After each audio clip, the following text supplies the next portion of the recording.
I'm here at Shaw Plumbing, Heating, and Cooling at their headquarters in Johnston, where they have this lab devoted to training apprentices and current staff.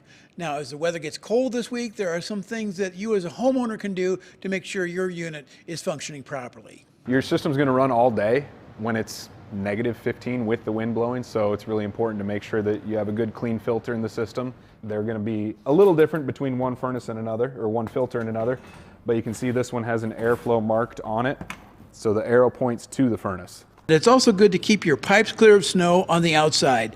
And how you set your thermostat is also important. It's the first thing a homeowner should be doing when it's that cold, checking the thermostat settings. When it's super cold out, you don't want to run a program on the thermostat.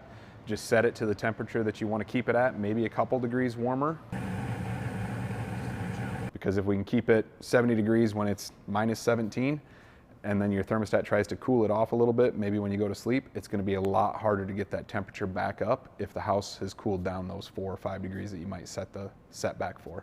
Wanderscheid said he likes to meet the customers and loves how technology is always changing. Now some of the equipment, you walk up and it actually syncs to your cell phone and you do your diagnostics through that.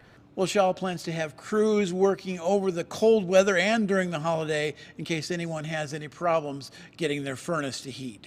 In Johnston, Roger Riley, WHO 13 News.